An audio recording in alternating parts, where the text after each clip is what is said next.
exhibition. And it represents many years of production, 10 years of production, but the research, I'm sure, stretches so much far beyond that. Oh, thank you. And it really shows. This is a stellar exhibition, extremely important. I'm really honored to participate in the conversation tonight. I know we're going to have the opportunity to hear both from the artist as well as authors who wrote text for the exhibition catalog. And we're going to have time for discussion at the end as well. So save your questions for the end of the conversation tonight. I'm going to take just a quick moment to introduce everyone, and then we'll launch into hearing from the authors and their ideas about Linda's work, and then from Linda herself. Let me actually begin with Linda, who is an artist known for painting, sculpture, and ceramics. Her work often addresses ethnic identity and the context of American art and popular culture. She's exhibited widely, and there's a long list of exhibitions that she's participated in on her website. But she also was a participant in 3 exhibitions organized as part of the Getty's Pacific Standard Time Art in Los Angeles, 1945 to 1980, doing it in public, feminism, and art at the Women's Building, breaking into provocative visions of motherhood, and mapping another LA, the Chicano art movement. That was at the Fowler Museum that I got to co-curate. And it was really remarkable for me during that process to come to learn about Linda's rich history, being involved with so many different organizations in Los Angeles, and not only as a prolific artist, but as an art educator, and someone who's been very interstitial within the arts community here.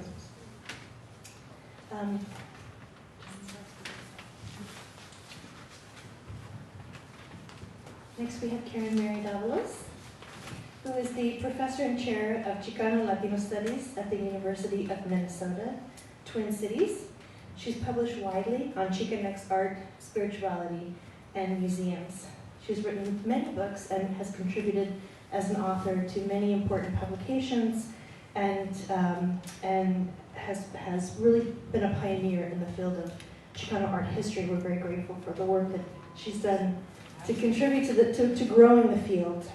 Some of the books that she's written include Exhibiting Mestizaje, Mexican-American Museums in the Diaspora, the Mexican Museum of San Francisco Papers, 1971 to 2006, for which she won the International Latino Book Awards Silver Prize.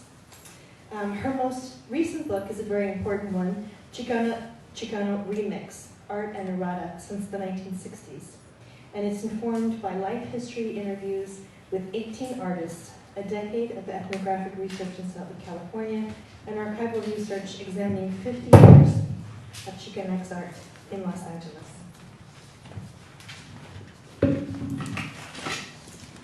I'd like to also introduce Michelle Lopez, who earned her master's in art history and a master's in fine arts from Cal State LA.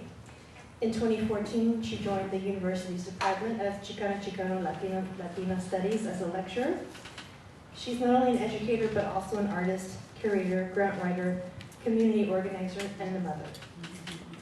Her research focuses on pre-Columbian and contemporary cultural studies and forms of activism, and she's an integral part of the group Mujeres de Maíz, as is Linda. Yes. And last but not least, my former boss, the person who gave me my start in the museum field, to whom I'm forever grateful for that opportunity, William Moreno, as I like to call him, Bill. There you go. Okay. He's a Los Angeles native and private art advisor, dealer, curator, and writer. He was the founding executive director of the Claremont Museum of Art, and also served as executive director of the Mexican Museum in San Francisco. He's a regular speaker, he's a regularly featured speaker at the Commonwealth Club and the American Institute of Architects, and he served on numerous grant panels for the City of Los Angeles, the National Association of Latino Arts and Cultures Fund, the California Community Foundation, amongst other entities. He's curated numerous independent exhibitions, including projects at the Orange County Center for Contemporary Art and our very own Vincent Price Art Museum. Please join me in welcoming the speakers.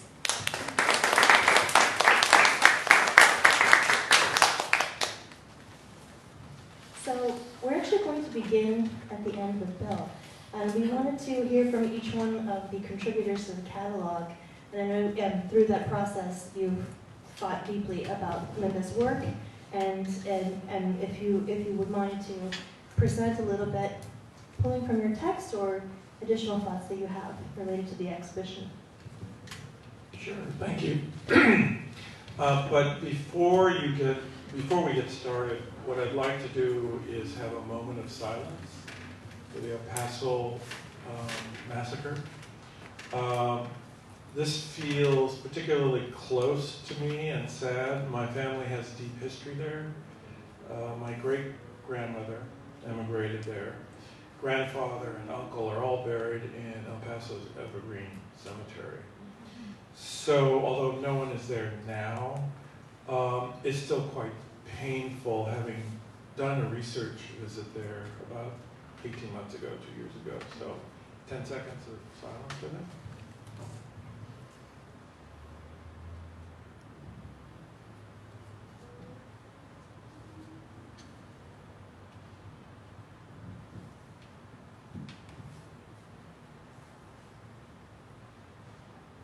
Thank you. You know, I'm going to kind of meander a little bit. I do have a speech, but you know, I like to tell stories too. Makes it more interesting. You know, the stakes are really high today. You know, the current administration has taken what has always been a point of division and given it new life for political gain. But make no mistake, prejudice and racism and notions of difference are inextricably linked to our country's history and politics. When Linda asked me to write for her catalog, I protested. I said, Linda, I have nothing more to say about this topic. You flatter me. Certainly not 1,500 words. She said, okay, we'll make it 500 words. Okay. I acquiesced. I said, I'll do it. I'm certainly not an academic writer like my esteemed colleagues, and my undying thanks to the editor, Tanya, who made my piece more than the sum of its pieces. So I appreciate what she did in helping me edit that piece. I also think a bit of personal context is really important. We all bring to this notion of brownness and race and class and culture different experiences. So I just want to share a little bit about my experience because it does inform how I view this particular body of work that Linda has beautifully put together over a long period of time, I might add. I'm fourth generation LA boy, grew up in a white collar family. My father attended art center and was a successful commercial artist and a voracious reader. I was reading James Joyce at 10. Not successfully, I might add. I'm not sure I could even do it today, but Rachel Carson, Silent Spring, all of those books came to me through the family's pretty powerful library that my dad had. My mom stayed at home, raised a slew of us. Thank God for Mom. I grew up with white, Armenian, Japanese families, a mishmash of American experience. It was good. We were fortunate. The only thing missing, and you might see it in Linda's exhibition, was Dick and Jane running around, skipping around my block. But that's certainly part of the notion and the environment my father set up for us to be what he could perceive to be a successful citizen in the 21st century.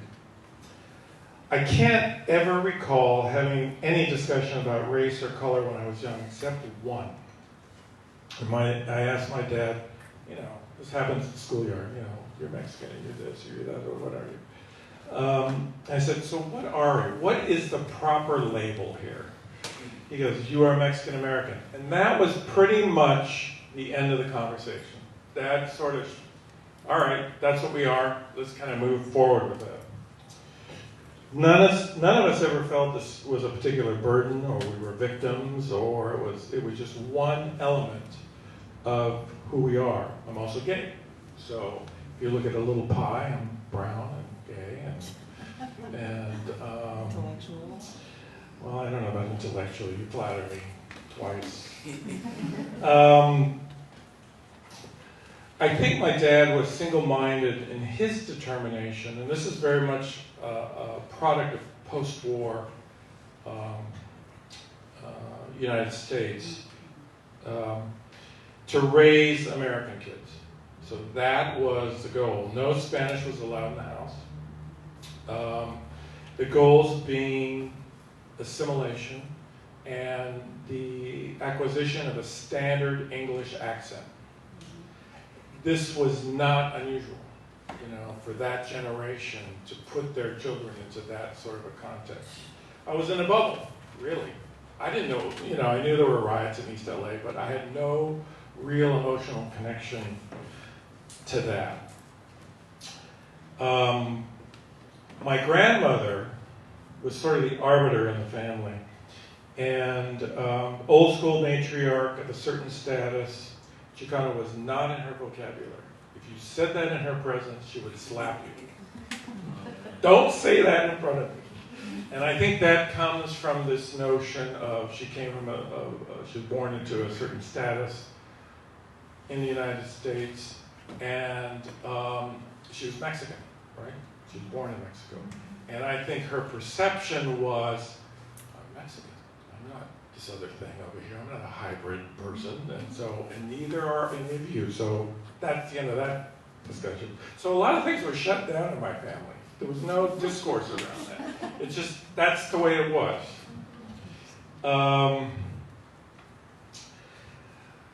Interestingly, she was raised in El Paso, but then when my great-grandmother passed away and her husband, they moved to Los Angeles, and she did very well. She could not, I found this out much later, she could not buy a home in San Marino. And the reason she couldn't buy a home there is because of redlining. And so, she did other stuff with it. So I think that kind of thread was really hidden from me growing up. I didn't realize all this until much, much later. I did know about redlining much, much later. But that hurtful family revelation sort of informs the way I think about race and culture and color today. Because it hasn't gone away.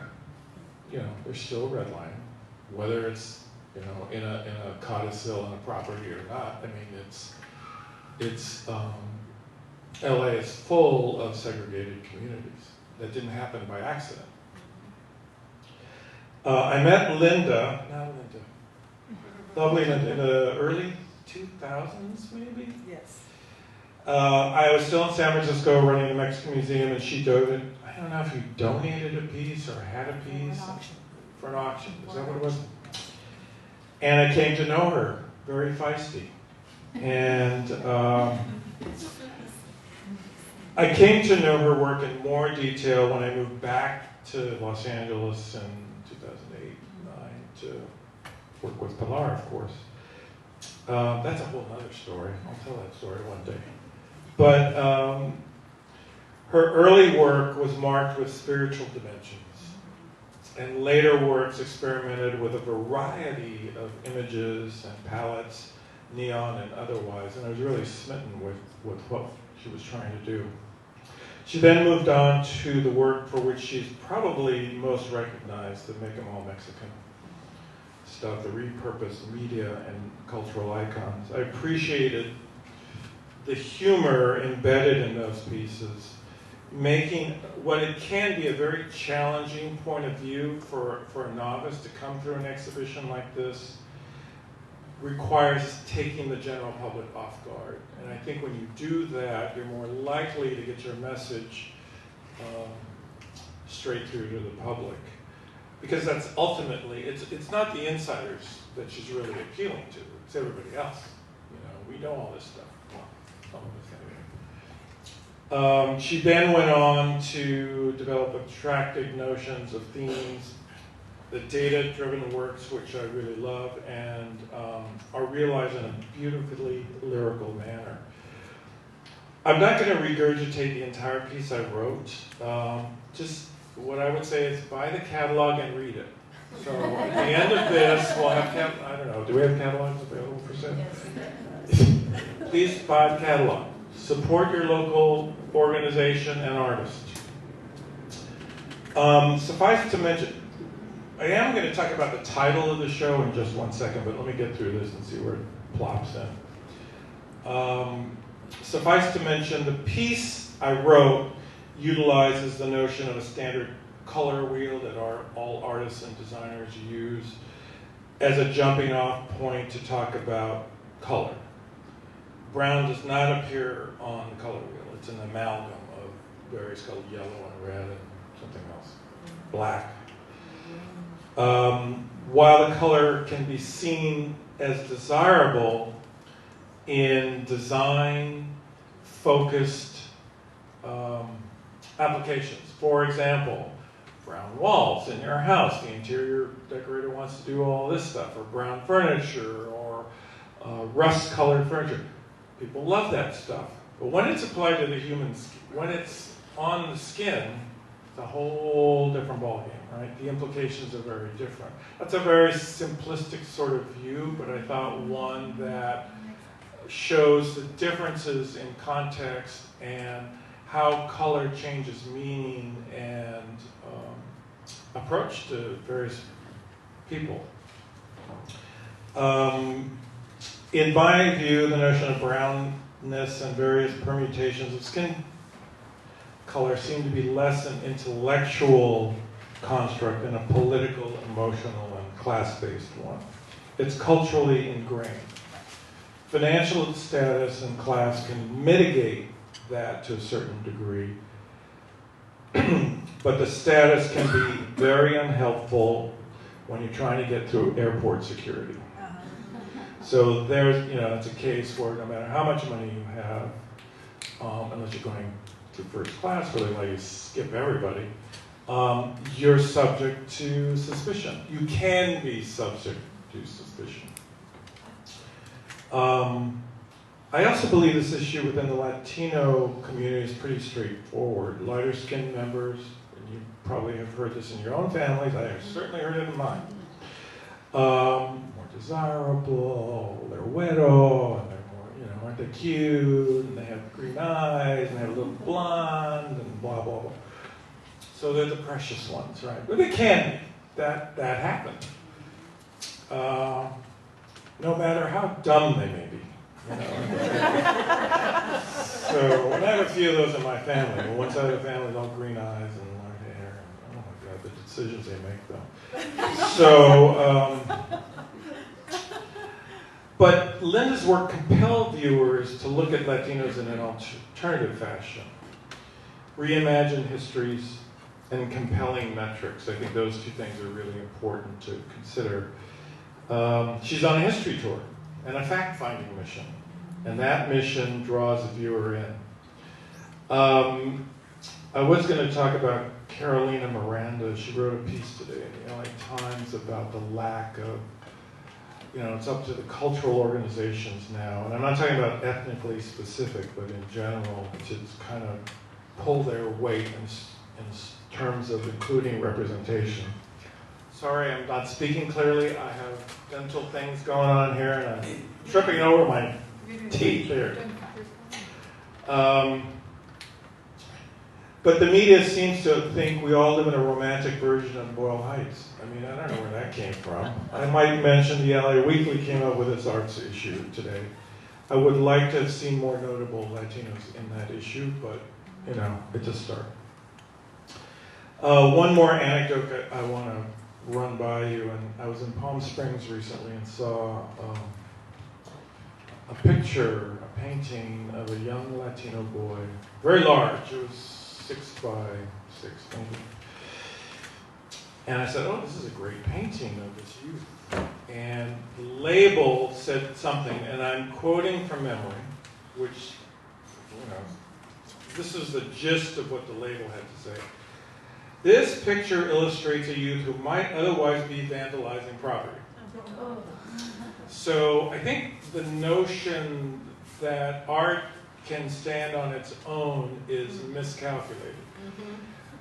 The other part of this is what people do and how they try to interpret imagery. And that's a bigger issue in my mind. It's a bigger challenge for me.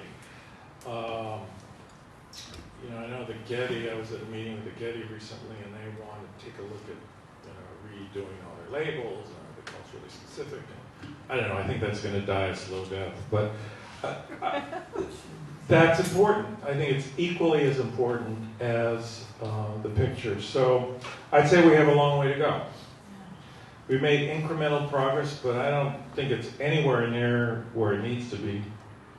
And museums, cultural centers are battlegrounds more than ever. And I sort of veered off Linda's, well, thank you, off her work specifically. But one thing I will mention, I wasn't going to bring it up, but I'll bring it up now. When I was in London, and I was actually meeting with the editor of interestingly, of the catalog. Somebody sent me the name of the catalog, and it was called Linda Vallejo Brown Belongings. I had a shit fit about it. Sorry, everybody. Only because, and my perspective is, I didn't see it as a noun. Those are not nouns. I didn't view it as a belonging. I viewed it as a rather victim, a victim sort of wanting to be part of the milieu, the larger milieu. I want to belong. Well, that's not an attitude I've ever had. And I sort of projected a little bit. We went round and round and round. I said, Linda, if you don't change the name, I'm going to pull my article. I said, write what you don't write about it. If you don't like it, write about it. So I didn't write about it, but I thought I'd bring it up because that shows you the power of interpretation. Not everybody, people can read two words and interpret it differently. So I acquiesce again because I love Linda. But I will talk a little bit more about other notions. But I'm going to respond to this. So the end. You're next. We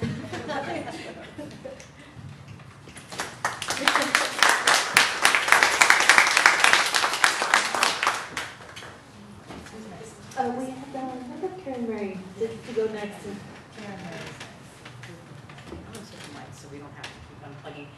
Good evening. I'm going to read from my abbreviated essay from the catalog, and if I don't, it's because I start to make no sense whatsoever. So I promise I have a lively voice, and I will try to keep eye contact, but I need to keep on point. Tonight I'm going to talk about the connections that I see between the 4 series that are on display. Linda Vallejo, as has been mentioned, has been thinking about the social and cultural meaning of the color brown for some time. Now I have to make you all blurry.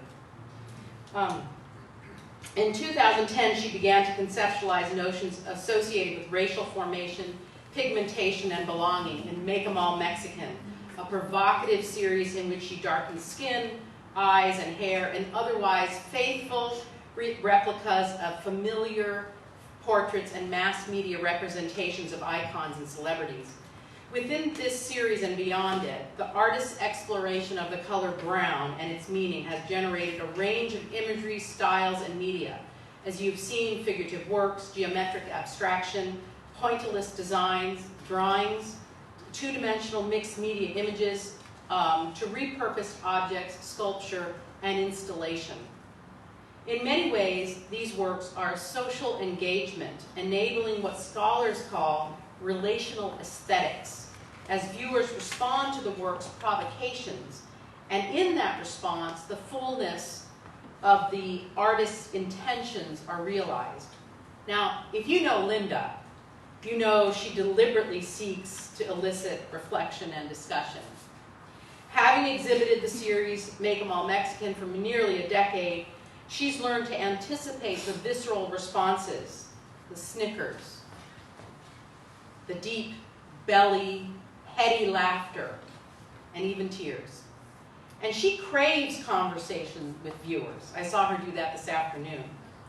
Her subsequent series, The Brown Dot Project, Datos Sagrados, and Cultural Enigma, are also dependent upon the audience.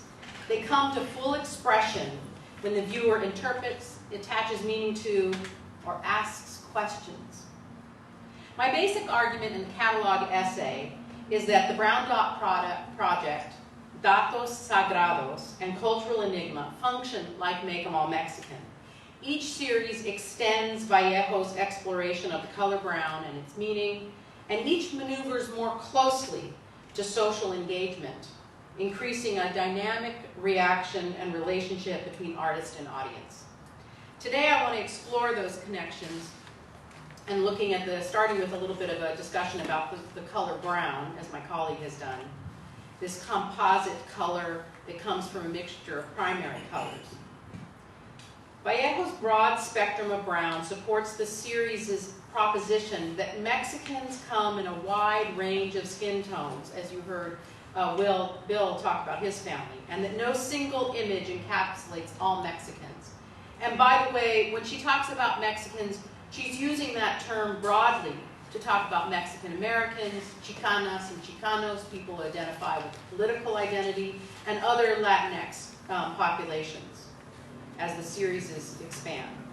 So in highlighting the variety of shades, the series imply that we are not homogeneous, we're not all the same. Vallejo's attention to the complexities of brown paint interrogates the ongoing fictions about the various aspects of brown-skinned people, such as our intellect.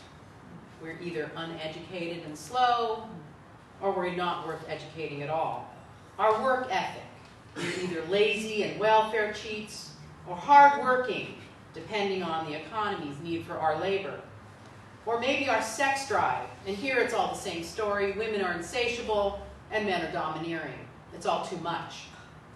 And on belonging, again, the same message, we're foreign and undocumented. And then on our character, we're all the same. In the face of these fabrications which feed the normative narratives around whiteness and power, Make 'em All Mexican functions as an agent provocateur, especially in the view of the Trump administration's nativist, racist, and isolationist policies. These provocations, I argue, extend across the subsequent series and broaden the social dialogue with the viewer. So in what follows, I'm going to look at each series and the particular aspects that I think connect those provocations. So let me turn back to that first series, Make 'em All Mexican. At its core, Make 'em All Mexican recodes and rejects the quotidian, the daily visual gestures of white privilege.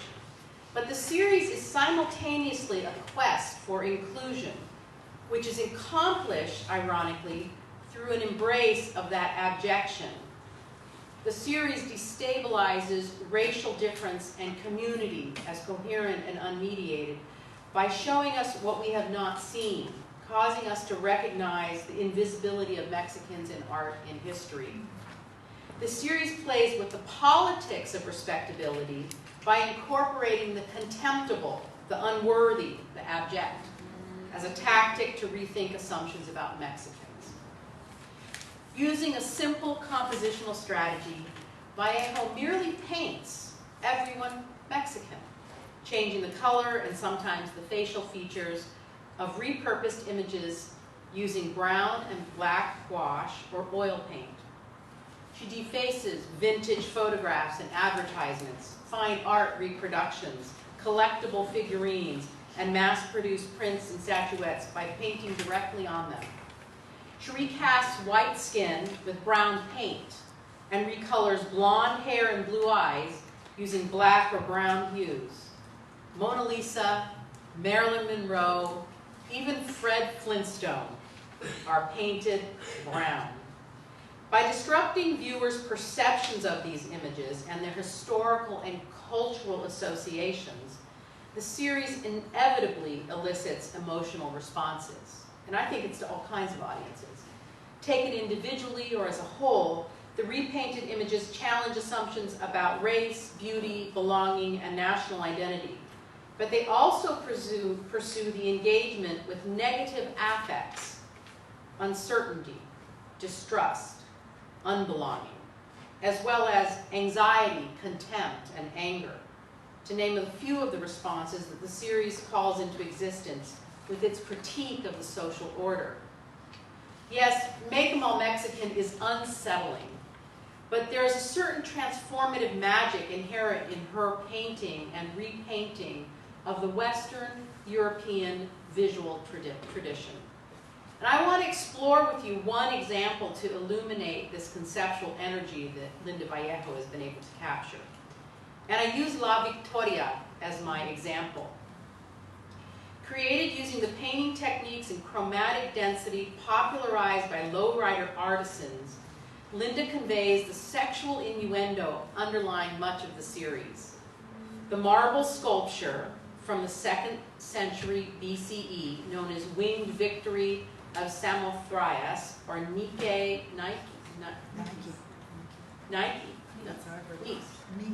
Niece of Samothrace, is central to Western notions of beauty, power, and femininity. You saw it on the 2nd floor at the end of the gallery. It portrays action and triumph. In commemoration of a naval victory, I'm just going to call her Niki now, spreads her wings and faces the wind, her tunic flowing behind her. You remember that sculpture, right? Her damaged sculpture may lack arms and head, but the classical manner in which the body is outlined and revealed under transparent or wet clothing, in fact, you can even see her belly button, produces a sensuous quality that is reinforced by the undulating marble and the theatrical position of her torso, right? She's arched. Vallejo painted her 41-inch reproduction of Winged Victory a luminous chocolate candy brown.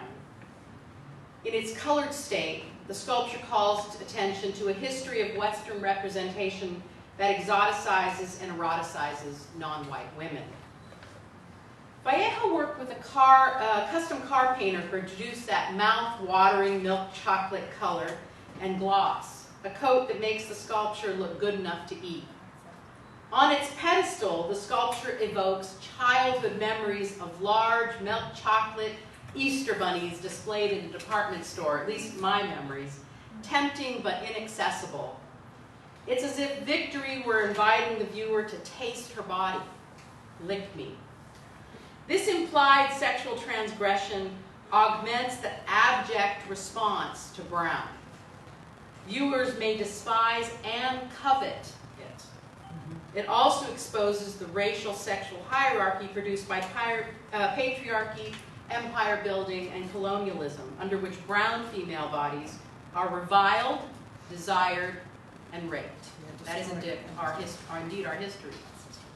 In Make 'Em All Mexican, however, Vallejo turns La Victoria into the agent of her own sexuality. The brown body announces and confronts the arousal it produces with an audacity that emerges from the control over one's body and sexuality. She's on a pedestal, after all, and she's standing with confidence. This delicious brownness is empowering, conceptually disrupting the contemporary white racial primacy, patriarchy, and heterosexism. Through this reappropriation, Vallejo plays with time. The sculpture imagines a counterfactual present, one that might have been arisen if brown women had been able to leverage their sexual authority and social autonomy since the 2nd century BCE. So playing with time, I argue, is what links these series.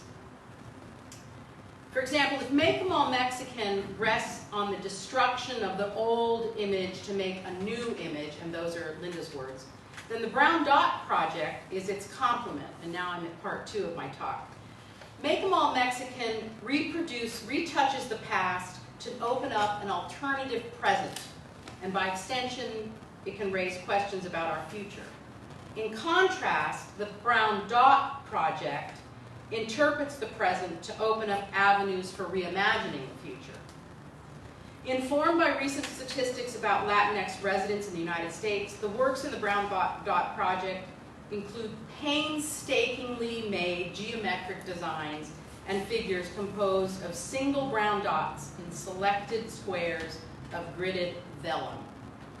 Although the image resembles dot matrix or other technological compositions, Linda works by hand. In each grid, the proportion of dotted squares corresponds to the percentage cited in the title of the work.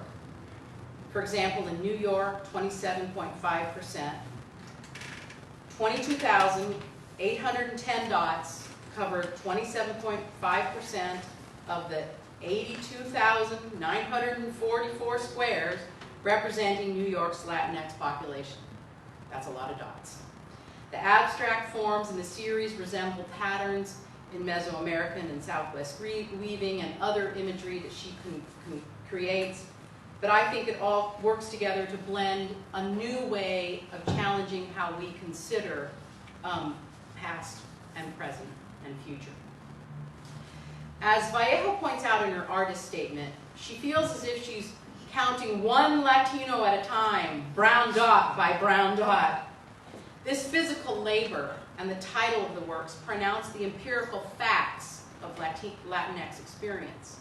In this way, the Brown Dot Project illustrates the Latinx presence in the population, in the labor force, and among the poor, to name a few demographic contexts in which such objective realities are visually registered.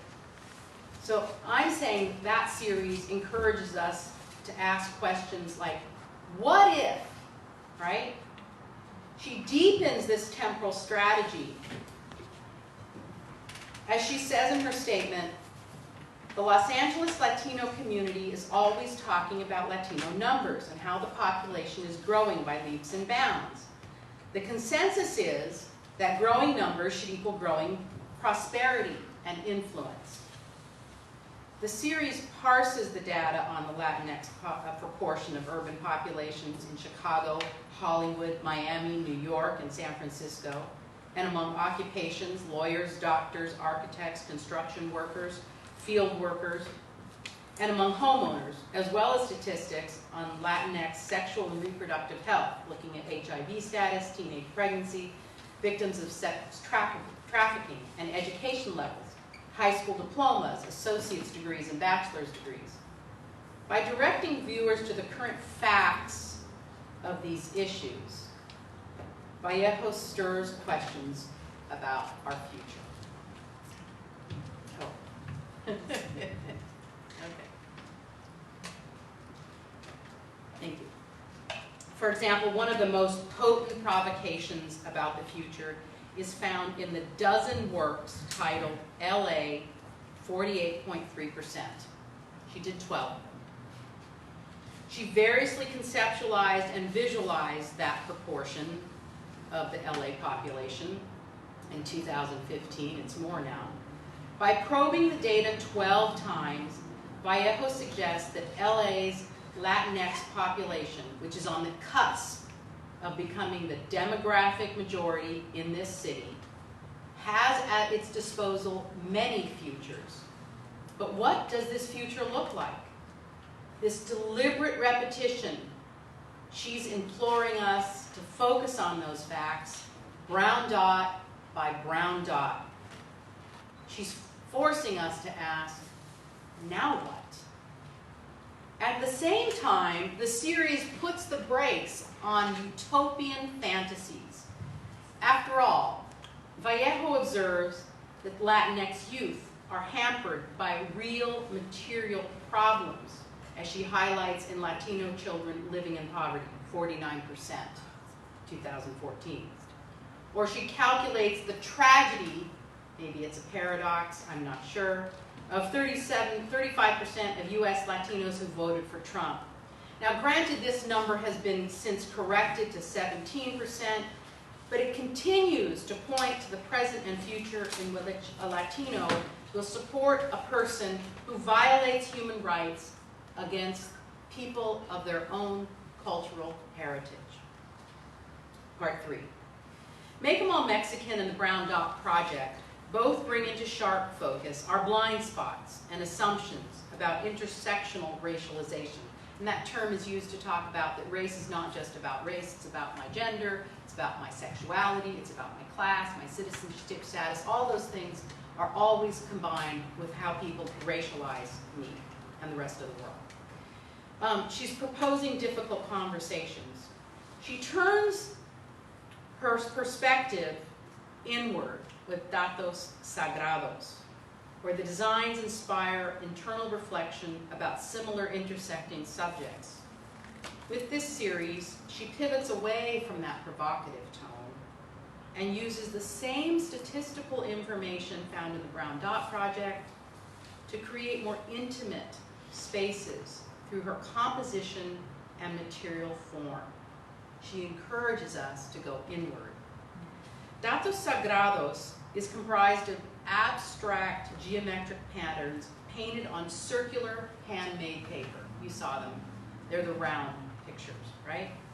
In each work, brown paint covers the proportion of space that corresponds to the percentage in the title, such as 50% of US Latinos self-identify as white, or 65% of US Latinos are US native born. The organic shapes in this series feel spiritual. They draw the viewer closer for measured study. They invite the eye to wander over designs, to recognize the symmetry, and to relish in the aesthetic choices of the artist. Several images are similar to mandalas. Some bear resemblance to flowers, crystals, or shells, while others call to mind overlapping shapes in Venn diagrams. Overall, the designs are oddly familiar, like monochromatic kaleidoscopes, energetic and soothing all at once. The rich brown hues inspire private dialogue rather than immediate collective debates generated by Make 'em All Mexican and the Brown Dot Project. And that's not to say that the other series can inspire introspection and get us to think in our head internally about what does this mean for me. But the way she creates this series forces us into that quietness. Continuing this introspective strategy, and this is my last section, cultural enigma, like datos sagrados, radiates with the iridescent qualities of brown. The works are luminous. In cultural enigma, however, the artist alters her approach by contrasting brown with blue to create a solarized glow. She produces this luminescence in two ways: by applying multiple layers of gouache paint that extend to the edge of handmade paper, and by bringing out the contrast between the brown shades and the delicate blue lines that form the abstract patterns on the surface. The rich brown gradations generate a hypnotic quality that is reinforced by the simple designs in blue. The composition and the coloration function together to evoke the quality of filtered light or brightly lit stained glass windows. The symbols, the patterns, and designs appear in light blue. They feel timeless, as though we were looking at windows carved into ancient stone, staring at light coming through some ancient temple window. Vallejo, I argue, has captured the quality of sunlight, and this quality furthers her intellectual conceptual project. You see, for me, each series is intended to shed light on our assumptions about color, race, and belonging. With cultural enigma, the artist literally produces the luminescent quality as if to draw attention to her pedagogy, her lesson to us. She's shedding light on the subject, asking questions, and asking us to be equally curious. Ironically, Vallejo creates patterns that are nothing like the symmetrical ink blots of the Rorschach tests to which she alludes were inspirations for this series. The series uses familiar geometric combinations well known among proponents of sacred geometry, a theory that the universe was created intentionally according to a geometric plan. Now, the natural world abounds in similar patterns. We've all seen them, the spirals of a nautilus, or the hexagonal cells of a beehive. Vallejo may be inspired by sacred geometries, but the works exhibit a greater complexity. Some works in the series recall the kaleidoscopic designs of datos sagrados, and they inspire the same internal reflection. In many of the works, the luminous glow of the blue shapes creates a quality that is as dynamic as it is still, furthering Vallejo's observation that we are here, but that we are here and not always aware of our presence and our future. Now, for me, that's a paradox, and it pushes against a kind of Chicano politics, because Chicano politics is about inclusion, integration, and pronouncement of who and what you are. So already she's getting us to rethink that maybe our knowledge will come from somewhere else. I've shown how time, past, present, and future, and inquisitiveness, emerging questions about the here and now and the future, are central to these 4 series. Vallejo's attention to outward expressions of culture, the color of one's skin, hair, and eyes, and the color brown itself, supports both internal and collective dialogue.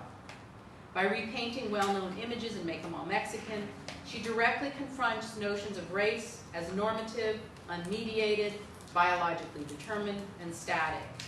She does away with all of that.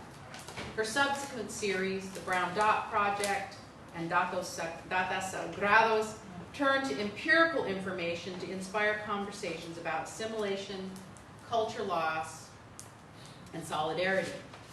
Viewers are implicated in her use of contemporary statistics, her seemingly universal designs rendered in rich hues of brown, as found in Datos Sagrados and Cultural Enigma. By juxtaposing dynamic designs with references to misrecognition of brown people as abject or lamentable beings, these series support a dialogue. How do people who are brown survive this exclusion and hate?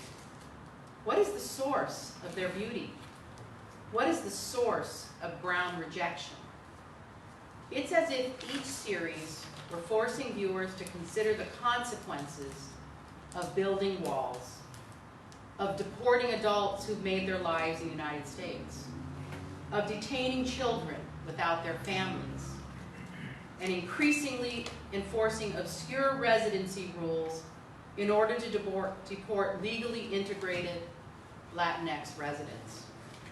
Now remember, Linda started this project years before Trump's rise to power. She began Make 'em All Mexican under the Obama administration. While I will not pretend that Linda is clairvoyant or a fortune teller, she clearly is asking us, what future will you create?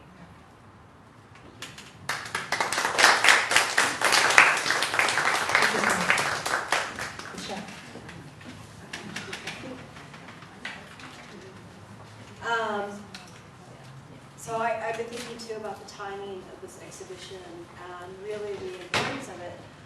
This morning, the LA Times had an article today about Latino representation in the media. And so it really had me thinking about this exhibition because really there's been some changes in the media, but we still are not fully represented there in terms of the way how we spend our dollars, right? Latinos spend more money watching movies than our Anglo counterparts, but yet we're not seeing ourselves in the movies that this, like other groups are. So, so I've been thinking a lot about this exhibition, also in terms of, how to be safe in this world now that we're living in. Recently I had to renew my daughter's passport, and I decided, my daughter's 15, she's a little bit darker than I am, and I decided that I'm going to have her start carrying her passport card with her in the event at any time she has to prove her citizenship. And I feel like that's the world that we live in. When she found out about the mass shooting, she's like, are we being targeted now? So the timing of this exhibition, I feel, is extremely profound for the times that we're living in and what's happening in the world around us. Growing up, I think we grew up in the same house. I think we had a lot of the same things happening. Where we had to assimilate, learn to speak English, and also in terms of accepting our own brownness. My mom would constantly say, "Don't go out in the sun, don't go out in the sun. Wear a hat, wear long sleeves." With my daughter, I've taught her something very differently. I've taught her to love her brownness and to love her shade and not be afraid of that. My mother recently retired and moved in with me, and so I've had to retrain my mom a little bit and get her to let go of some of that. And when she tells my daughter, "Don't go outside for too long," I'm like, "Mom, we don't do that in the house here. I want her to love her color and love who she is." And growing up, we didn't have those conversations about race either, but I do have them with my daughter now, who's 15. I feel that it's very, very necessary for her. So when Linda, I think I met Linda in about 2012 with Mujeres de Maíz. I was curating an exhibition for Mujeres de Maíz. I started my career, my academic career, curating career, all of that much later in life, I think. So I was still in graduate school at that time, and it was my first exhibition, first time curating an exhibition in the outside of college. So Linda was part of that exhibition. And the piece never made it to the wall, but it was the Pretty Little Doll. So that was my first introduction to Linda's work. I was in my MFA program at the time, and I was with Margaret Alarcón, who's another member of Mujeres de Maíz, who was really introducing me. She was really pivotal to introducing me to Chicana art. And so when I saw Linda's work, I was extremely moved by it. It's a representation of Shirley Temple. It's in the exhibition downstairs. And growing up, we had, back before cable, we didn't have cable back then. We only had like 5 channels. So they would run a lot of like black and white TV shows. It was either you're going to watch football on a Saturday morning or you were going to watch, old movies. So I remember, watching Shirley Temple because that's what was on. It was Shirley Temple, Danny Kaye, all. Yeah, right. So so I would see this, this little girl dancing and singing, and I was like, I want to dance and sing too. So when I saw that piece of Shirley Temple Brown, I was like, oh wow, she could be like me.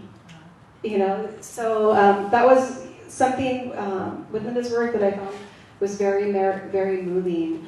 Also, her connection to spirituality, which, when you're going through the MFA program, they don't want you to connect to any of that, really, So that's where I really fell in love with Chicana art, because the embracing of spirituality, not being afraid of that. So to see those connections within her work was so meaningful to me. And it's even more meaningful and profound to me now at this point in my life. So also looking at Linda through her career, she's been an inspiration. She's been a mentor to many of the women from Mujeres de Maíz. Also, to myself, when she asked me to write an essay for the catalog, I was intimidated because Karen was was writing an essay, and Karen, you're a lot of the reason why I decided to pursue a master's in art history was because of your work. I was so inspired and felt that we need more writing about it. There needs to be more. So it pushed me. So so every step was pivotal to that. So I was really intimidated by it, but they said, "Oh, it only has to be 500 words." Okay, I can do that. I can do that. So in terms of, overall what I see in the work is this seeing where we belong, this unification that I see within her work, which is really important, especially, I think it is part of the human condition to kind of question where we are, who are we, what's my purpose.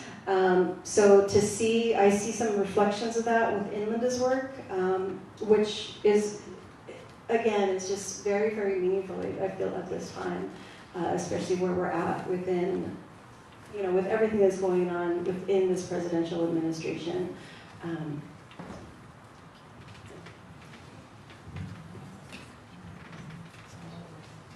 Now, shall we hear from the audience? Okay. I'm surprised. I'm in shock. I'm terribly happy. I'm practically in tears. Everything's good.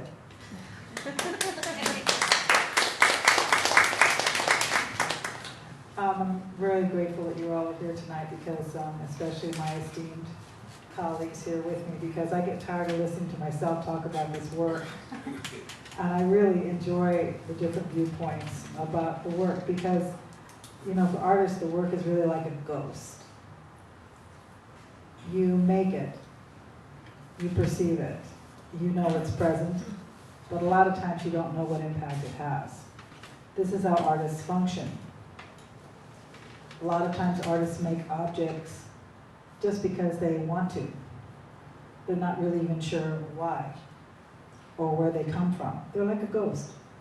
Oh, I think I see it. Oh, there it is, I think I see it. Oh, maybe I'll make that.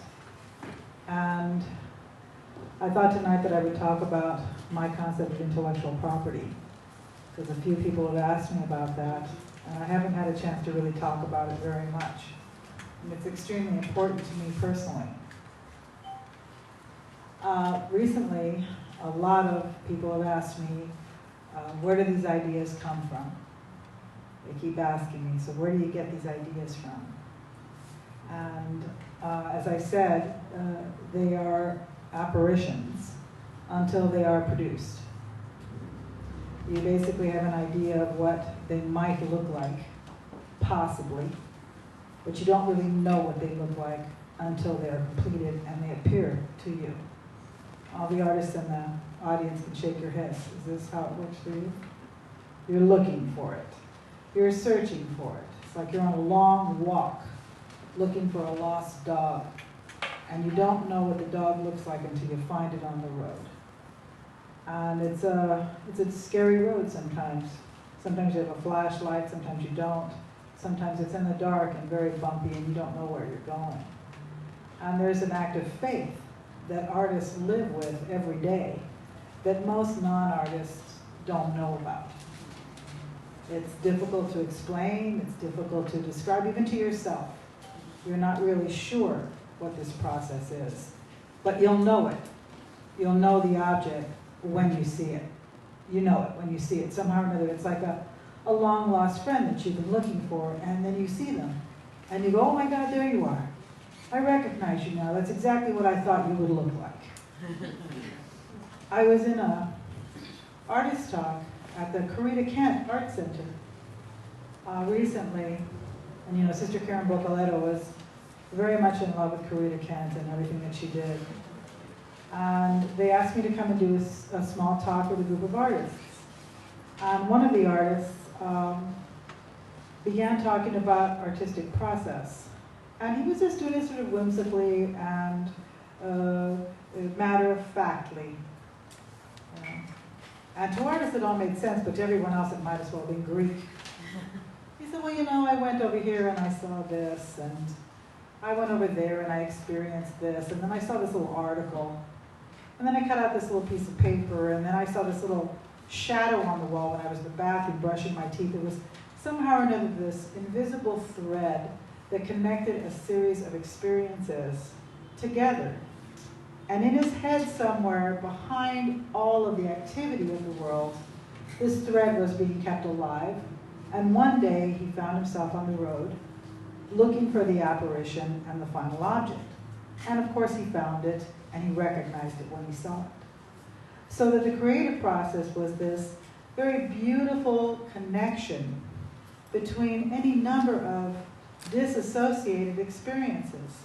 A little reading, a little study, a little music, a little image, a little vision, a little knowledge. And it just comes together into this constant search that artists have for the image. They're always looking. That's why my website's called Searching for the Image. I'm always searching for the image, constantly. Everything I do, I'm out there looking for this image. I don't know what it looks like. I really don't. I know that it has something to do with something that I'm studying and any number of other objects, but when I see it, I know it, and I do it, and it's there. So, where did Make 'Em All Mexican come from? Where did Tantos Sagrados come from? Where did the Brown Dot Project come from? Where did Cultural Enigma come from? Many of the people in this audience tonight probably know me as well as my own family. They've watched me paint over the last, 40 years, involved in the community, so you know where I've been. You know what I've done with my life, you know what I've studied, you know who my friends are, everything, right? So what I am calling this is intellectual property. Over the last 40 years of my life, I have gathered, without really thinking about it, it's this invisible thread. I have gathered a series of experiences, a series of images, bits and pieces of knowledge through reading and lectures. I've been in what the Latinx, Chicanx, Indigenx community pretty much without fail for the last 40 years. Before that, I was basically a white girl in brown skin. Now I'm a white girl in brown skin still, but with a red heart. It's kind of a strange combination. Those of you who know me know what I'm talking about. And all of these things together create what I've been calling lately critical mass. So over 40 years I've been collecting this knowledge through any number of ways of gathering it, and it reached critical mass. And one day I said, oh my God, I can paint them all brown. I had no real idea where this came from, but I had been collecting brown intellectual knowledge for more than half of my life at this point. I had no intention of doing political imagery. Anybody who knows me, I wasn't going in that direction. I wasn't intentionally doing feminist. I was just searching for the image and collecting what I'm calling intellectual property. And every artist has it. And if you study, and study widely and variously, right? If you broaden your spectrum of experience and study, the more complex the imagery will appear, apparently. All I'm doing is taking a figurine and painting it brown, and look what comes out of it. Look at it. You know, I had no idea that Karen would find it so interesting. I had no idea, because it wasn't my intention to do that. All I was doing was living my life, collecting all of this information. Now, just a little bit of autobiography for those of you who might not know me as well. I went to middle school in Montgomery, Alabama. I was born in Boyle Heights. Moved to Germany when I was 3 years old. Went to middle school in Montgomery, Alabama. Went to high school in Madrid, Spain. Lived all over the United States. Did all the Mexican templos before I was 25 years old. I had done every templo in Mexico. And entered into Indigena and have been dedicated to Indigena for the last 30 years of my life. There's no way out of that, right? Self-help graphics is my alma mater. I grew up as a Chicana there, and that's where my heart is because of it. And I'm married to a white boy, and I have 2 children that are half Mexican American, if you will, and half English American, if you will. I have this incredible cachet of intellectual property. And by chance, because I've dedicated myself to one place at one time, these images have appeared. I have different cachets of intellectual property, and you'll see a bunch of different portfolios coming out of me pretty soon, but this happens to be the brown work of my life, and I'm very proud of it. I believe that it's complex and meaningful, and it really does bespeak my love of my culture and my people, and my pride in being Mexicana, Chicana, Latinx, Chicanx. It makes me very happy to do this, and I'm so glad that you're here with me tonight.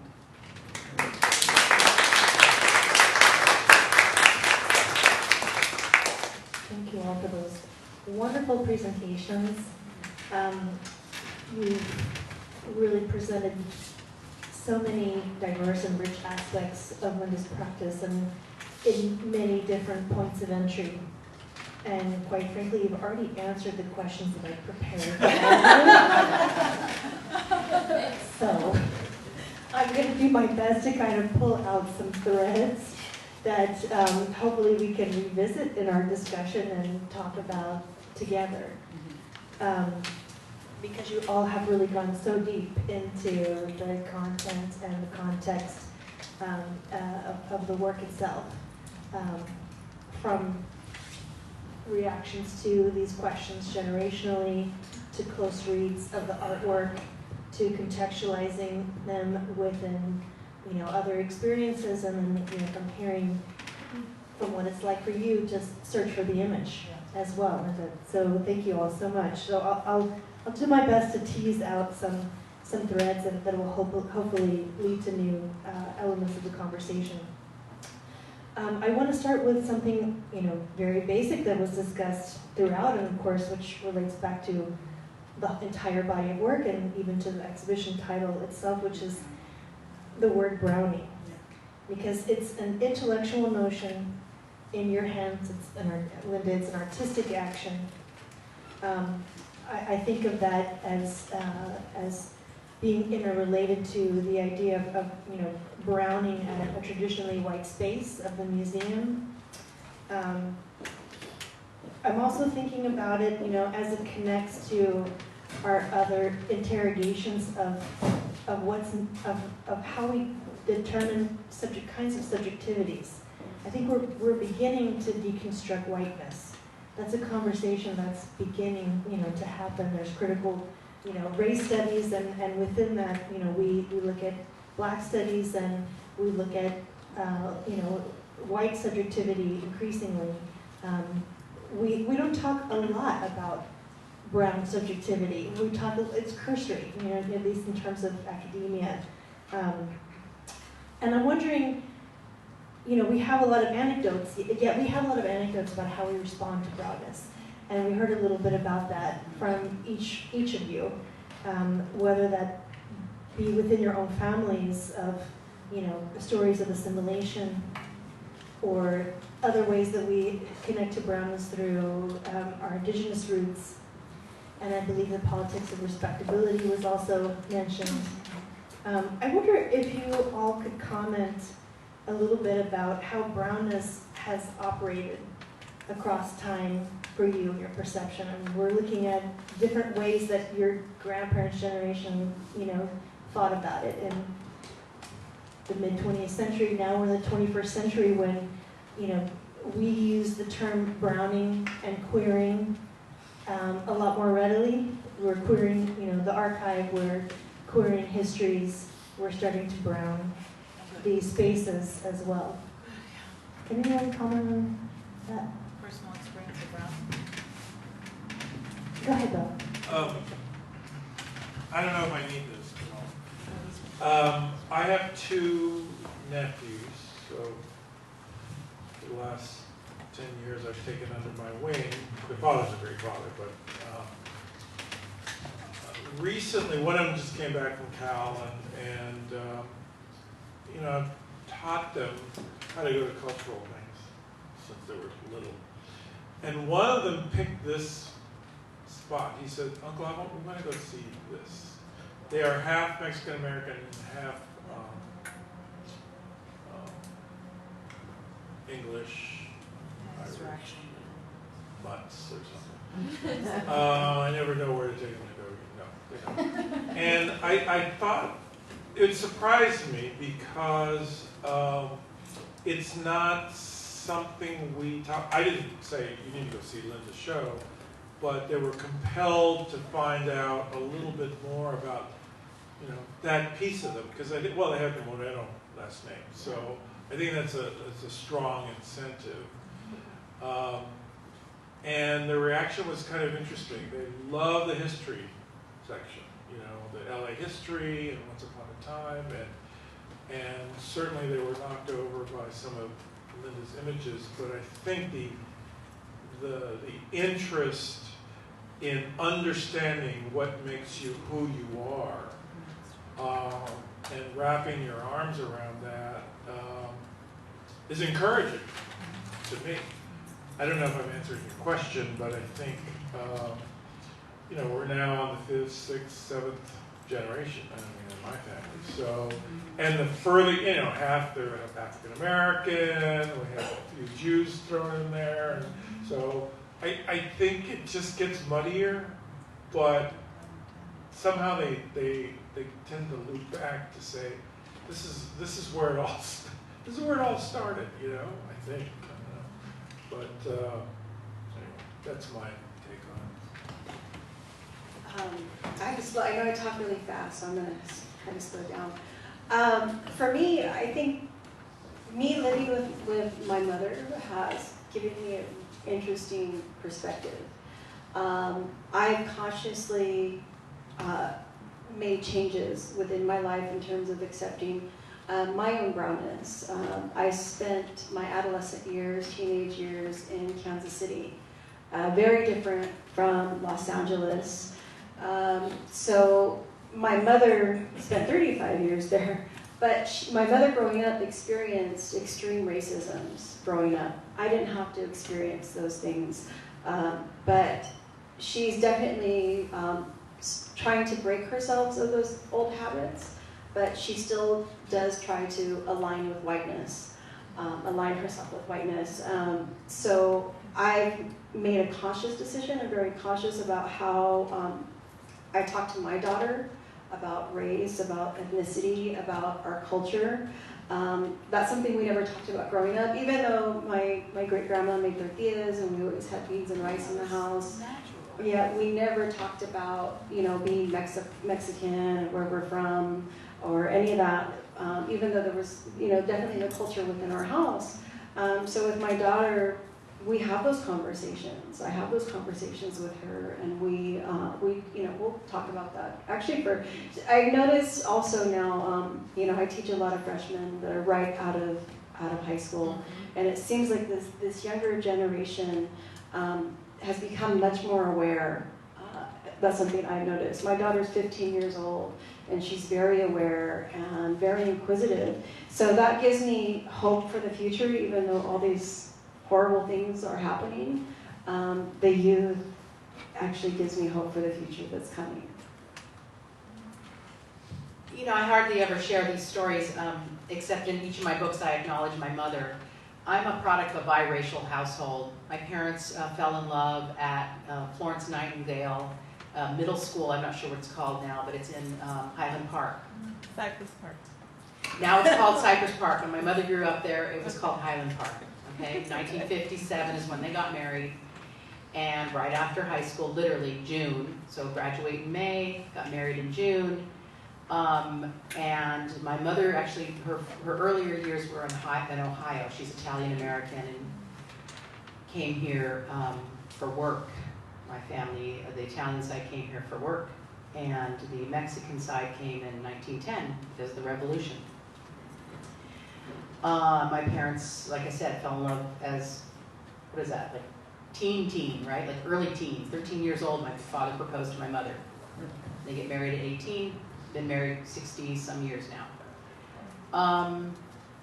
Because my mother, I'm the third born. The first born is lighter skin. The second born look exactly the same. I'm number 3. So we both have dark skin. Because my mother's a light-skinned woman who took up the culture of her mother-in-law and the culture of her husband. You know, we eat Mexican food. She learned Spanish, like the whole thing, right? And would have a child that's dark-skinned in the community, the places that I was raised, and people would say things, really mean things. She taught me to love my brown skin, much more than my father did, who was trying to assimilate. That end of the household was exactly, don't go in the sun. I was called La India, although I assumed it was a compliment until I got a little bit older and realized the pretty one was my oldest sister, the light-skinned one with the long, long brown hair, not black hair, right? But light skin, lighter than you.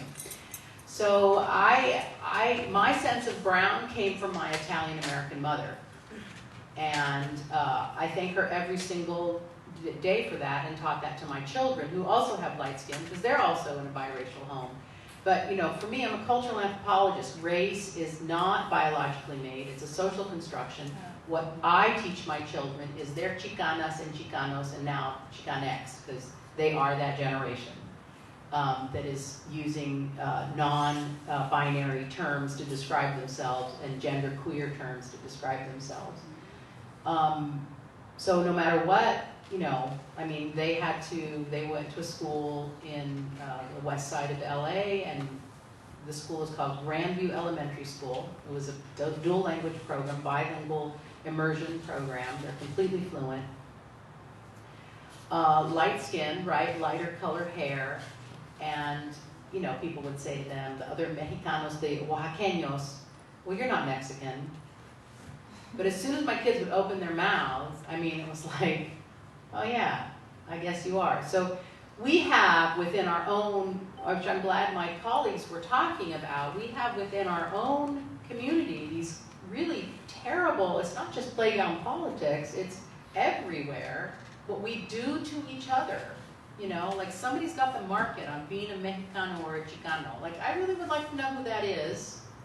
Because in many times it's not me. My Spanish isn't good enough. You've heard my pocha tongue. I stumble over vowels. I sound like a gringa, because it wasn't allowed to be spoken. But I, like Michelle, was not going to teach that to my children. So they were raised identifying as Chicana and Chicano.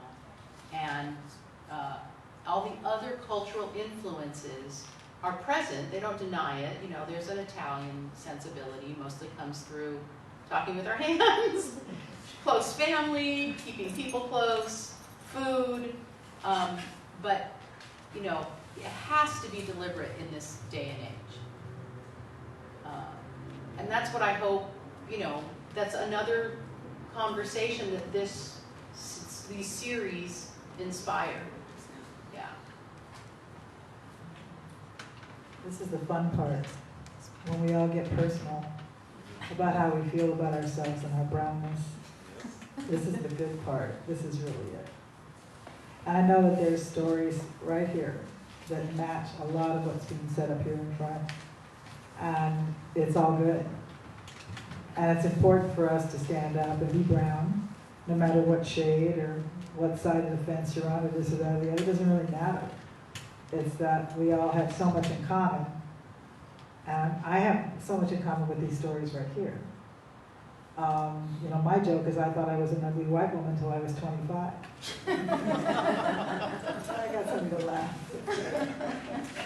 I didn't get dated by anybody. Because I lived everywhere in the world except for where there was brown people. I was surrounded by white people my whole life. And because I'm a military brat, I'm a chameleon. Right? I learned to get along with everyone in every kind of situation. This is what I was taught to do as a diplomat's daughter. I had to get along with everyone. And I was taught to engage in meaningful relationships, regardless of race, color, creed, orientation, age. It wasn't important. And that's what I've come up with for myself personally, is that the quality of character and courage and compassion is what really matters in human beings, and not the color of our skin. If we could just get there. If we could just get there, where we could see each other for who we really are. And I'm so grateful that we're having this conversation, and I hope that during the show, when I do my talks and stuff, that you'll come and tell me your story too. Thank you for sharing those comments, and I think it's really interesting that we can, almost see a little bit of a pendulum swinging back and forth from trying, being pushed to assimilate culturally, to reclaiming one's heritage, to being told that you're, again, supposed to assimilate so you can enter into mainstream, outlets and in whatever permutation form that is, and then especially, with a newer generation that unabashedly says, I am who I am. No, I And then, there's another resurgence and turn again, and hopefully a higher level of consciousness about the need to be more inclusive. And hopefully that, moves across cultural lines Even as with well each as other, gender lines more and with each other. inclusive even with each other. Yeah. I mean, you guys have talked so much now about the complex issues of colorism and how color and class are intertwined within the Latinx community. And that draws me back to what you were talking about, Karen Mary, in terms of the notion of belongings and racial formation. I'm really struck by that, and it speaks directly to the idea of a lack of pervasiveness of images where one can see oneself reflected in the world. And when you're talking about, the Latino community, the Latinx community, we certainly experience a great dearth of images in all forms of media. And, that you could look at any form of media in the United States and ask, well, where are the Latinos? Could we talk a little bit about the implications of that? If we're, if the Latino community is one which is large, growing, historically rooted in the formation of the United States, yet ultimately, still invisible today, what are some of the implications? And thank you, Bill, for also acknowledging the El Paso shooting as well, which I personally would tie into all these. I'm sorry. Acknowledging that the victims of the El Paso shooting, which I personally tie into this question in terms of when you don't understand people, you don't see them, you don't understand them, you can negate them or not treat them as human beings. And would anyone like to? What was the question? I'm sorry, I'm mixing in my own reflections. I was thinking about kind of implications of lack of images of brown people in media, and to that point, the way that Linda is reinserting brownness into iconic images for pop culture, mainstream music. Some of the pieces of brown dot objects especially have the data implied in them. And like I tell some people, some of the data is good and some of the data is not so good. So I tell people. And the data, some of the data says, as an example, 30% of the US population will be Latino in 2050. This sounds really good, or you would think, right? But then when you look at workforce data, and you see that we are 17% of the population, but we're only 5.6% of the lawyers, right? We're only 5.4% of the engineers. We're lagging very far behind, right?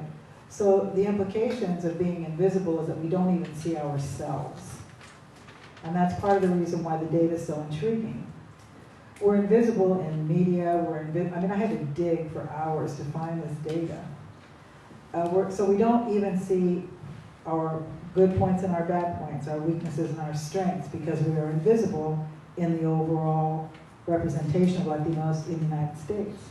So we need to draw, this work is meant to draw this information forward so we can get, as I say in the catalog, we can get to know ourselves and other people can get to know us. How do people see us? How do we see ourselves?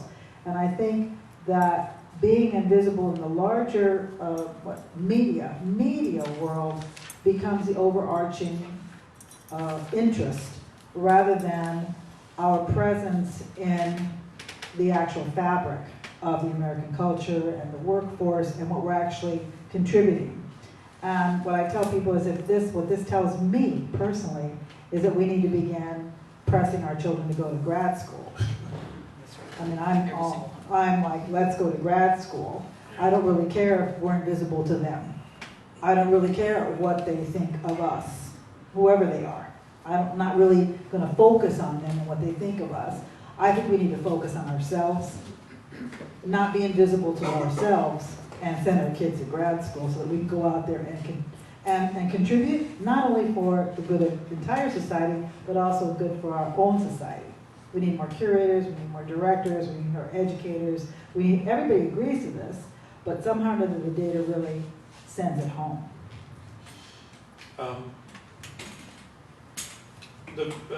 When I came out of college, my first, I went into the corporate sector.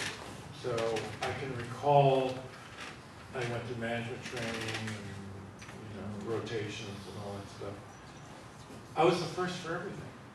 I can recall I was the first sales director. I was running 40, 50 branches, retail. Never been in a branch in my life. I was doing stuff for the president of the corporation. And every time I did that, I always said, well, where's everybody? I felt that I was plowing new ground. And this was a while ago. When I moved into, I changed, directions, and I wouldn't recommend this to everybody, into the museum world, I was shocked. I was shocked. The first AAM, which is an affiliation of all the museum heads, I was a director. I went straight, I didn't work my way up, I went right to director. Not a great choice, but that's where I ended up. I was shocked. I was shocked at all the presentations. I was shocked at the content of what these people were talking about. I don't know that the needle has changed much, but I think the cultural arena is the worst. I mean, it is the biggest battleground because that's where trustees, people with money, people who run this country are putting their agenda out there. And so, corporate sector, yeah, but it's a little bit more, there's some meritocracy involved in that. But I'm hoping for the next generation things loosen up a little bit, but it's just a real, nobody was out, I didn't see anybody out there. Nobody out in the museum consortiums or what have you. I don't know if that's been your experience. I think it's changing, but not much. No. The brown needle has not changed all that much. So, anyway. Particularly in non-ethno-specific organizations, like what the Culturas do. We need more of that. Yeah, well, two things, just to answer your question, the Mellon Foundation did a study, I think it was a Mellon. 2015. 2015. Yeah, on how white museums are. So they're no different than your higher education institutions, which we call predominantly white institutions. Like, that's a technical term, PWI, But I like the way your question was moved towards the end of it. You were talking about, what happened in El Paso. Because when you first asked the question of what does it mean when we don't see ourselves, I keep thinking about the we don't see ourselves, and what does that mean? Yeah, of course it's, like, I'm not a psychologist, but it's pretty easy to figure out, like, it's damaging, you don't see yourself, that's unhealthy, duh. But it didn't occur to me, I really love the way you wove that together. It's unhealthy for everybody. When we are not in the public image, the national image of what it means to be in this nation, they get the misconception that we are foreign and we don't belong and that we're somehow invading, of all places, El Paso. Just the name of the place. It's like, could you really think that that's where the invasion happened? Excuse me. Go east. That's where the invasion happened, on the eastern seaboard when Europeans arrived. Like, duh. But that's not the narrative we have, right? Maybe some of us in this room have that narrative, that we understand settler colonialism and the invasion from Europe, including Spain. But, this country, what kids are taught, and they believe that stuff, because I ask them every year, I've been teaching over 20 years, when I teach freshmen, I ask them, if you had to make a book to tell the story of this country's history and origins, what would be that included in that story? And boy, did they stick with, you know, Martha and George Washington. I mean, they've got, you know, the Mayflower. I mean, they really, it's like a comic book. It's so bad, it's caricature. And then I go, but you guys, you know, really, well, yeah, okay, we know we should say these things, but, you know, but then the kids wouldn't learn. I'm like, what? Like, they even censor themselves. And that's, I think, that result of not having a diverse imagery, or whatever it is, because it's still not diverse enough. You know, like Linda was talking to me earlier, like, black is now in the art market. The art market is okay to be African American, but of a certain generation and a certain style, not all. And then white women of the 70s, you know, Suzanne Lacey's getting a show, you know, things like that. That's like okay, but nobody's changed. That, you know, that needle. This too shall pass. Yeah, exactly. This is just This a too little shall pass. interesting sidebar. You know, collections, are they changed? No.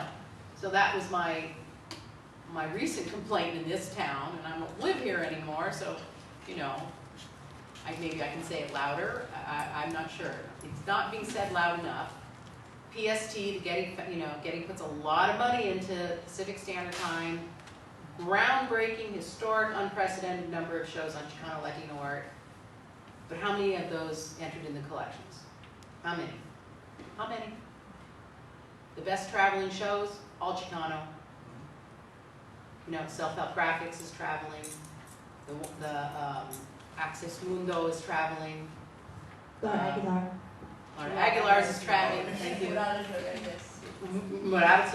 All the traveling shows of PST are the Chicano Latino shows. Period. He's the man who did the math. You can ask him. I'm just quoting his data that he shared with me. But none, almost none, collected. Like, ask your local institution who's collected. I have a question about, I don't really know a lot about museums and stuff. Can you explain what that means? Like, they didn't go into the collections? They didn't buy So usually, when you have a show that's groundbreaking and you know, lots of people are coming, a museum will make a purchase from that show. Oh, right. Now, that doesn't mean they buy it and it goes into their collection that day, because the show is scheduled to travel to other institutions. And that's what brings value to a curator, or to a museum, and to the work, the art, when it travels and continues to have a life in other cities. So there's national circuits and there's international circuits. And all of our institutions in this town, all the big institutions, they are connected to those circuits. Self-help graphics, you know self-help? Yeah. Okay. In the 80s, late 80s, we were connected to a circuit that Sister Karen was getting started. But, you know, and this institution, a new institution, we don't have those kinds of networks, but yet the shows from those two places are traveling. What does that tell you? That people want to see that stuff. I'm glad we're opening this up to a dialogue with the audience. And I wanted to also just further to that point, and I know I'm going to call Sybil Venegas, whom I see right there, to comment on this as well, but through the Laura Aguilar exhibition at Vincent Price, that opened a lot of doors for collecting Laura's work throughout the United States and even in Europe, in moving into museum collections. But I'll let her share that with you. But I also wanted to share an anecdote about how invisible Latino art can be, because I was trying to, talk with the Whitney in New York to get them to take the show and to talk to them about the acquisitions and see where we could go. And I sat in the office of the chief curator of photography, the Laura Aguilar exhibition, and to talk about her work, and it was the chief curator of photography, and she said to me, well, this work is absolutely amazing. And I said, I know. And she said, are there other Latino photographers? She is the head of photography at, supposedly our premier, museum for American modern contemporary art. And I had to just swallow my, the lump in my throat, and that's your opportunity to talk to them about it. And to say, well, yes, of course. Let me tell you. Latinos can also buy cameras.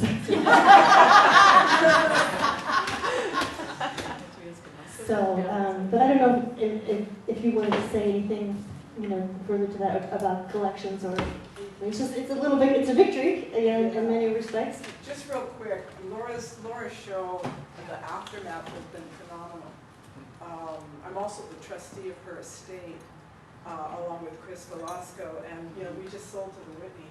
She's selling everywhere, and the thing that has been so, the sad thing about it is that Laura passed before she was able to see any of this happen. One of the last things I told her before she really kind of lost consciousness when she was getting very ill was that she said, Laura, the Getty wants to buy your work. And all she could say was, well, that's nice. She was really, so that's the tragic and sad part. But the really cool part is that the show at BPAM opened up other venues, and we went to Chicago, and we went, and now we're going to go to New York, and we went to Florida as well. And we've just been selling her work everywhere. The Getty at this point has acquired a lot of her work, and we're hoping that they'll acquire almost the entire body of work. And I think that at some point they would have an exhibit. So, going back to PLC, that was great, and all of these shows that did travel were Latino. But I think going back to the question of the Whitney or the other one, that's the problem. That's the problem that we're talking about here, is that there's just no access, so nobody knows who all these people are, who could very well be as prolific, or they are as prolific and collectible as Laura. It's just there's no information. But some of these curators are just not doing their homework. Right. There is not just the catalog, but there's a book called 12 Chicano Photographers. I don't think it's a very good book, because in that same book, it's great, but that same author describes Laura Aguilar as grotesque, which I think is, Well, there's all this stuff on the internet, sick. But those people But, that we're talking about, my point is, that's my opinion, so you don't have to quote me on it or like me, but I would never use that in a classroom. That's there's just, all kinds of stuff. but there's that one book Yeah, that and this there's other person, books, it's there's got other the books word too. Chicano and photography in the title. How hard can you, how much research do you have to do? That problem permeates our own community. Right. When I did a small show at Spark with a catalog, a little tiny little brochure catalog called A Short Essay on Chicano Photography. And people from our own community were saying, I didn't know there's such a thing as Chicano photography. Okay, so that is our problems are not only external, they're also internal. And every part of this controversy is our own internal issues that parallel the ignorance outside our community. So that catalog, by the way, is quoted extensively in a German book on Chicano photography. So there's a book in German, and I have a copy because so they quoted from my essay. They sent me a copy of it. I can't read it, but I know my name is there, right? But there's a book on Chicano photography in German. So that's the issue. That's the problem. Right? Betty, did you know? Yeah. So just thinking about these traveling exhibitions that were part of PST, that are the Chicano shows. And I know that there's efforts right now to have this show travel. And going back to your earlier statement around browning spaces, and browning, for me, particularly white museum spaces, what does it mean when this exhibition goes to these white spaces and you're not there to give it context? And these predominantly white curators and staff and docents are sort of, they're shaping the experience because you can't be there every day. Oh, I see. And hopefully they're not writing the labels. Labels are already written.